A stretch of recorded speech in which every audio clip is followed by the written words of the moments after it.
पिछले एपिसोड में हमने देखा था कि वांग और रेड बटरफ्लाई के बीच में बैटल शुरू हो चुका था। वो दोनों बैटल के लिए सुजाकू सेट के अंदर आ चुके थे। यहाँ पर आने के बाद उनकी जो फाइट होने वाली थी उसको देखने के लिए लॉर्ड सुजाकू भी पहुंचा हुआ था। ये फाइट बहुत ज्यादा जबरदस्त होती है। रेड बटरफ्लाई ने शुरुआत में अपनी पावर का इस्तेमाल करते हुए वांग के ऊपर अटैक करने की कोशिश की थी। वो उसको बहुत अच्छे से टक्कर देती है, पर वांग भी यहाँ पर कम पावरफुल नहीं था। वो उसके सारे अटैक को रोकता है और उसके ऊपर भी लगातार अटैक किए जा रहा था, लेकिन तब भी रेड बटरफ्लाई उसके ऊपर भारी पड़ जाती है और उसको किसी तरह के इल्यूजन के वर्ल्ड के अंदर डाल देती है, जहां पर से बाहर निकलना तो नामुमकिन सा लग रहा था। और उसके अंदर फंसाने के बाद वो वांग की जान लेने की कोशिश कर रही थी, जिससे वांग की हालत खराब हो जाती है। जिसके बाद यहाँ से ये एपिसोड शुरू होता है। तो इस एपिसोड की शुरुआत में वांग जो था वो अपने लाइफ और डेथ की पावर को एक्टिवेट कर लेता है, और इस पावर को एक्टिवेट करने की वजह से वो रेड बटरफ्लाई का जो इल्यूजन वाला वर्ल्ड था वो उसके अंदर से बाहर आ चुका था। बाहर आने के बाद उसने अपनी वही पेंटिंग को बाहर निकाल लिया था, जो कि उसके लाइफ और डेथ की पावर से बनी हुई है। इसके अंदर एकदम लाइफ और डेथ की अंडरस्टैंडिंग बहुत अच्छे से लिखी हुई थी, जिस चीज को देखकर तो रेड बटरफ्लाई की हालत खराब हो जाती है। आखिर ऐसा कैसे हो सकता है? ये वांग का आर्टिस्टिक कंसेप्शन इतना स्ट्रॉन्ग कैसे हो गया? वो अटैक को यहाँ पर रोकने की कोशिश कर रही थी, लेकिन कोई फायदा नहीं होता। वांग सीधा यहाँ पर उस पेंटिंग के अंदर से एक हाथ बाहर निकालता है, जो सीधा आगे बढ़ते हुए रेड बटरफ्लाई के ऊपर ही अटैक कर देता है, जिस वजह से रेड बटरफ्लाई बहुत दूर जाकर गिरती है और वो खून की उल्टियां करते जा रही थी। एक ही अटैक के अंदर उसका अंचर पंचर यहाँ पर ढीला हो चुका था। उसको इतना गुस्सा आता है कि वो पागलों की तरह हंसना ही शुरू कर देती है। रेड बटरफ्लाई कह रही थी कि तुम्हारा जो आर्टिस्टिक कंसेप्शन है ना, वो बिल्कुल रूथलेस की तरह है, और मेरा जो है वो हार्टलेस की तरह। हार्टलेस और रूथलेस में ज्यादा कुछ डिफरेंस नहीं होता, लेकिन वांग कहता है कि जितना भी डिफरेंस होता है ना, वो हजारों माइल के बराबर है। तुम दोनों चीजों को बिल्कुल भी कंपेयर नहीं कर सकती। ये सारी चीजें देखने के बाद रेड बटरफ्लाई जो थी, उसकी जो अंडरस्टैंडिंग थी उसके आर्टिस्टिक कंसेप्शन को लेकर, वो और ज्यादा एडवांस हो जाती है। सुजाकू लॉर्ड जो था वो भी ये देखकर कह रहा था कि ये दोनों तो एक दूसरे का आर्टिस्टिक कंसेप्शन देखकर खुद की अंडरस्टैंडिंग को बढ़ाने की कोशिश कर रहे हैं। लेकिन जहां तक कि मेरे हिसाब से नतीजा लग रहा है कि इस लड़ाई को शेंग नियो ने जीत लिया है और रेड बटरफ्लाई ये लड़ाई हार चुकी है। पर वो रेड बटरफ्लाई तो रेड बटरफ्लाई थी, वो इतनी जल्दी कहाँ ही हार मानेगी। तो वो दोबारा से यहाँ पर कह रही थी कि वांग देख लेना, मैं तुम्हारे इस लाइफ और डेथ की पावर को कैसे खत्म कर दिया। वो अपने वहां पर उन्हीं बीस्ट वगैरह को बाहर निकाल लेती है, जिसके एलिमेंट की पावर उसके पास है। वो सब एलिमेंट वाले बीस्ट यहाँ पर आकर वांग को घेर लेते हैं। वो सभी एक साथ करते हुए वांग के ऊपर अटैक किए जा रहे थे, लेकिन वांग भी यहाँ पर अपनी पावर का इस्तेमाल करते हुए सारे बीस्ट के साथ मुकाबला करता है। वो अपना भाला निकाल लेता है और उसकी मदद से वो अटैक किए जा रहा था। वो जितना भी यहाँ पर अटैक करता है, रेड बटरफ्लाई जो थी वो पीछे से अपने बीस्ट की पावर को और ज्यादा इंक्रीज करते जा रही थी। 3 से 4 बीस्ट थे जो सभी चारों तरफ से वांग को घेर लेते हैं, लेकिन तब भी वांग आसानी के साथ सभी बीस्ट का मुकाबला करते जा रहा था। रेड बटरफ्लाई अपना जो एक बीस्ट होता है उसको वहां पर डिस्ट्रॉय कर दी थी, ताकि धमाके से यहाँ पर वांग की हालत खराब हो जाए। रेड बटरफ्लाई कह रही थी कि एक नहीं बल्कि मैं अपने चारों बीस्ट को डिस्ट्रॉय कर दूं ना तुम्हें मारने के लिए, तो भी मुझे कोई फर्क नहीं पड़ता, लेकिन आज तो मैं तुम्हें मार कर ही रहूंगी। वो एकदम पागल हो चुकी थी वांग को मारने के लिए, कैसे भी करके बस उसको वांग की लाश देखनी थी।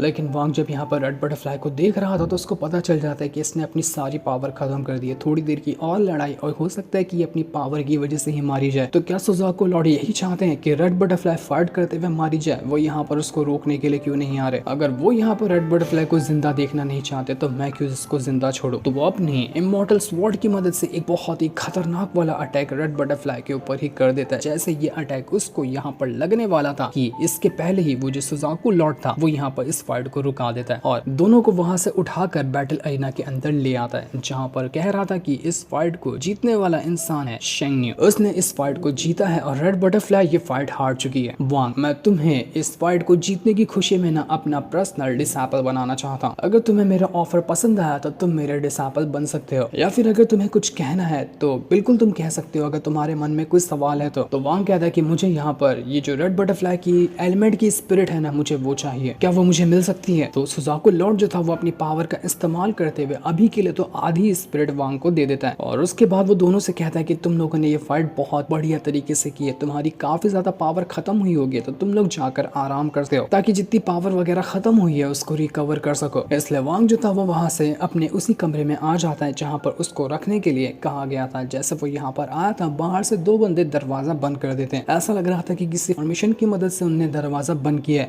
ताकि वांग बाहर ही ना निकल पाए। वांग कहता है कि आखिर ये सुजाकू लॉर्ड करना क्या चाहता है, क्या प्लान चल रहा है उसका, मुझे तो कुछ समझ नहीं आ रहा, इतनी खातेदारी मेरी क्यों हो रही है यहाँ पर। दूसरी तरफ हम सुजाकू लॉर्ड को देखते हैं, जो कि सुजाकू सेट के ही एक पहाड़ की गुफा में आकर खड़ा हुआ था और उसके साथ उसके दोनों डिसाइपल भी होते हैं, जिनमें से एक वो ल्यूमी नाम की लड़की और दूसरा एक लड़का डिसाइपल था। वो यहाँ पर जो सुजाकु लॉर्ड था कह रहा था कि मैं तो 14वें नंबर का सुजाकु लॉर्ड हूँ, लेकिन 15वें नंबर का जो सुजाकु लॉर्ड बनेगा उसकी तैयारी अभी से शुरू कर दी गई है। क्या तुम दोनों उसकी प्रैक्टिस कर रहे हो ताकि तुम अगले सुजाकु लॉर्ड बन सको? ऐसी तैयारियां चल रही है तुम्हारी? वो अपने लड़के वाले डिसाइपल से कहता है कि मैंने सुना कि तुम्हारी कल्टीवेशन ठीक तरह से चल रही है। अगर तुम्हें कुछ अंडरस्टैंडिंग चाहिए कल्टीवेशन से लेकर तो तुम जिससे भी चाहो उससे पूछ सकते हो, क्योंकि तुम हमेशा दूसरों की कल्टीवेशन छीन कर ही अपनी कल्टीवेशन बढ़ाते हो। तो इस बार ना मेरे नजर में एक बढ़िया इंसान है जिसकी कल्टीवेशन तुम लेकर खुद की पावर को इंक्रीज कर सकते हो। तो वो लड़का डिसाइपल कहता है कि आप कहना क्या चाह रहे हैं, मुझे ठीक से समझ नहीं आ रहा है। आपकी नजर में ऐसा कौन सा इंसान है जिसकी मैं कल्टीवेशन छीन सकता हूँ? तो सुजाकु लॉर्ड यहाँ पर बताने लगता है कि आज जो फाइट हुई ना रेड बटरफ्लाई और शेंगन्यू के बीच में, वो बहुत ज्यादा जबरदस्त थी। दोनों की जो स्किल है और कल्टीवेशन है वो बहुत ज्यादा कमाल की है, लेकिन इस फाइट में रेड बटरफ्लाई जो है ना उसकी सोल काफी हद तक के डैमेज हुई है। वो अब यहाँ पर जल्दी तो अटैक नहीं कर पाएगी। मेरे ख्याल से अगर तुम उसकी कल्टीवेशन छीनते हो और उसके एलिमेंट की स्पिरिट की पावर को ले लेते हो ना, तो हो सकता है कि तुम्हारी कल्टीवेशन एकदम अच्छी तरह से बढ़ जाए और फिर तुम प्रबल दावेदार बन सकते हो अगला सुजाकु लॉर्ड बनने के, क्योंकि तुम्हारे पास तब इतनी स्ट्रॉन्ग पावर आ जाएगी। लेकिन ये करने से चांसेस तो 100% है कि रेड बटरफ्लाई मर जाएगी। ये लोग यहाँ पर खुद की ही सबसे खास डिसाइपल जो रेड बटरफ्लाई थी उसी को मारने की प्लानिंग कर रहे थे। ये सुनकर वो लड़का डिसाइपल एकदम हैरान हो जाता है कि क्या सच में सुजाकु लॉर्ड इतने टाइम से रेड बटरफ्लाई को ट्रेनिंग दे रहे थे, इतनी रिसोर्सेज प्रोवाइड की, वो भी सिर्फ मेरे लिए, ताकि मैं उसकी पावर छीन लूं। ये तो बहुत अच्छी बात है। तो वो सुजाकु लॉर्ड से कहते हैं कि क्यों नहीं, बिल्कुल मैं भी जाता हूँ और रेड बटरफ्लाई की सारी पावर छीन लूंगा। तो सुजाकु लॉर्ड कहता है कि मेरी उम्मीदों पे पानी मत फेरना, मैंने तुमसे बहुत उम्मीद लगा कर रखी है। उम्मीद है कि जैसा मैंने सोचा है तुम वही करोगे। बुरा तो लग रहा है रेड बटरफ्लाई के लिए, लेकिन ये दुनिया का दस्तूर है। पावरफुल कमजोर को खत्म करने के बाद ही आगे बढ़ सकता है, वरना सब के सब पावरफुल ही होते जाएंगे। तो वो लड़का डिसाइपल कहता है कि सुजाकु लॉर्ड आपको किसी चीज की टेंशन लेने की जरूरत नहीं है, ना ही रेड बटरफ्लाई के ऊपर अफसोस दिखाने की जरूरत है, क्योंकि वो हमारे खुद की सुजाकु की वो डिसाइपल नहीं है, बल्कि बाहर से वो यहाँ पर आई हुई है। और सुजाकु लॉर्ड जो बनता है वो तो हमारे सुजाकु का ही ओरिजिनेट हुआ हुआ डिसाइपल होना चाहिए ना, जैसे कि मैं हूँ, जैसे कि ल्यूमी है। हम दोनों ही अगले लॉर्ड बनते हैं तो ये अच्छा होगा। कोई बाहर का आके थोड़ी ना लॉर्ड बन सकता है। तो आप बिल्कुल भी अफसोस मत दिखाइए रेड बटरफ्लाई के ऊपर, उसके साथ जो हो रहा है वो अच्छा ही है। इतना कहने के बाद वो जो लड़का वाला डिसाइपल था वो रेड बटरफ्लाई को मारने के लिए वहां से निकल जाता है। तो वहीं हम रेड बटरफ्लाई को देखते हैं जो अपना कमरे के अंदर बैठकर कल्टीवेशन कर रही थी, ताकि जितनी पावर उसने खोई है वो उन सभी को रिकवर कर सके। वो यहाँ पर कह भी रही थी कि शेंगन्यू देख लेना, अगली बार जब तुम मुझसे मिलोगे ना तो मैं तुम्हारी जान ले लूंगी। पर उसको क्या पता था कि वांग से अगली बार मिलने से पहले ही इसकी खुद की जान जाने वाली है, इसकी मौत इसके करीब पहुंच ही रही होगी। तभी वहां पर वो लड़का डिसाइपल पहुंच जाता है, जो यहाँ पर आने के बाद रेड बटरफ्लाई से कह रहा था कि कुछ ख्वाहिश बाकी है, लाओ मैं तुम्हारी ख्वाहिश पूरी कर देता हूँ। ये देखकर वो जो रेड बटरफ्लाई थी वो घबरा जाती कि आगे ये क्या करने के लिए यहाँ पर आया। वो बेचारी यहाँ पर कुछ सोच समझ पाती कि इससे पहले ही वो जो डिसाइपल था वो सीधा रेड बटरफ्लाई का गला ही पकड़कर दबा देता है। रेड बटरफ्लाई चिल्लाते हुए कहती थी कि आखिर तुम ये क्या कर रहे हो, मैंने तुम्हारा क्या बिगाड़ा, तुम मेरी जान क्यों लेना चाहते हो? लेकिन वो डिसाइपल जो था वो कहता है कि मैं तो यहाँ पर तुम्हारी जान लेकर ही रहूंगा, क्योंकि मुझे तुम्हारी कल्टीवेशन चाहिए ताकि मैं खुद को पावरफुल बना सकूं। तुम्हारा थैंक यू जो तुम मुझे अपनी पावर देने वाली हो। इतना कहने के बाद वो इतना भयंकर अटैक करता है रेड बटरफ्लाई के ऊपर कि उसके अंदर से पावर बाहर फेंकाने लग जाती है। सारी पावर उसके अंदर से निकलकर उस डिसाइपल के अंदर ट्रांसफर होते जा रही थी। पूरे शरीर में जितनी भी ताकत थी सब खत्म होने लग जाती है। रेड बटरफ्लाई को वो चीज याद आ रही थी जब उसके मास्टर ने कहा था कि उसके ऊपर बहुत बड़ा खतरा आने वाला है। तो रेड बटरफ्लाई तब से यही सोच रही थी कि उसकी जान शेंगन्यू लेगा और शेंगन्यू उसके लिए सबसे बड़ा खतरा है। लेकिन उसको क्या पता था कि उसके सेक्ट वाले ही गद्दार हैं जो उसको मारने की प्लानिंग कर रहे हैं। वो कहती ये चीज मैंने जिंदगी में कभी नहीं सोची थी कि मेरे अपने ही मुझे इस तरह से धोखा देंगे, लेकिन पछताने का भी क्या ही फायदा जब चिड़िया चुग गई खेत। हर तरफ रेड बटरफ्लाई का जो ऑरा था वो यहाँ पर फैल चुका था और उसकी पावर पूरी तरह से खत्म हो जाती है। दिखाया तो नहीं जा रहा था कि रेड बटरफ्लाई पूरी तरह से मारी जा चुकी है या फिर नहीं, लेकिन लग तो वही रहा था। इसके बाद हम ल्यूमी को देखते हैं, वो भी यहाँ पर अपना कहीं जा रही थी, लेकिन अब वो कहाँ जा रही थी उसके बैकग्राउंड को देखकर हम समझ पाते हैं कि ये उसी डिसाइपल के पास आ रही है। जब तो आती है तो उसके सामने वो डिसाइपल आ रहा था जो अंगड़ाइयां लेते हुए आ रहा था। वो कहता है कि मजा आ गया, जैसा मैंने सोचा था ये तो उससे भी आसान काम निकला, जरा सी परेशानी नहीं हुई मुझे और मैं खुद को काफी ज्यादा महसूस पावरफुल कर पा रहा हूँ। इसके बाद वो रेड बटरफ्लाई को भी यहाँ पर सामने बुला लेता है। रेड बटरफ्लाई बिल्कुल होश में नहीं, मानो कि उसके अंदर से पूरा शरीर खाली है और उसके शरीर को कंट्रोल कर रहा है ये डिसाइपल। वो ल्यूमी से कहता है कि अब से ये मेरी है गुलाम, बिल्कुल मेरी नौकर बन चुकी है। मैं उठने बोलूंगा तो उठेगी, बैठने बोलूंगा तो बैठेगी। ये देखकर ल्यूमी भी एकदम हैरान रह गई थी कि इसने तो सच में यहाँ पर ये काम कर दिया। वो यहाँ पर उस डिसाइपल से कह रही थी कि आप तो बहुत ज्यादा टैलेंटेड हो। वो उसको ब्रदर के हिसाब से कह रही होती है। ये तो नहीं पता कि वो दोनों सगे भाई बहन है, लेकिन वो उसको ब्रदर कहते हुए कह रही थी कि मैं भी आपकी तरह बनने की कोशिश करूंगी ताकि रूथलेस बनकर किसी पे भी दया ना दिखाऊं और जो भी सामने आए उसको मैं इसी तरह से मार डालूं। लेकिन वैसा बनना बहुत ज्यादा मुश्किल भी होगा। सारी फीलिंग्स यहाँ पर खत्म करनी पड़ती है उसके लिए, जिस पर वो डिसाइपल कहता है कि जल्दी करने की कोई जरूरत नहीं है, आराम से अपना टाइम लो, उम्मीद है कि तुम मुझसे भी आगे निकलोगी। इतना कहने के बाद वो डिसाइपल वहां से जाने लग जाता है। जो सीन आते ही ये एपिसोड यहीं पर एंड हो जाता है।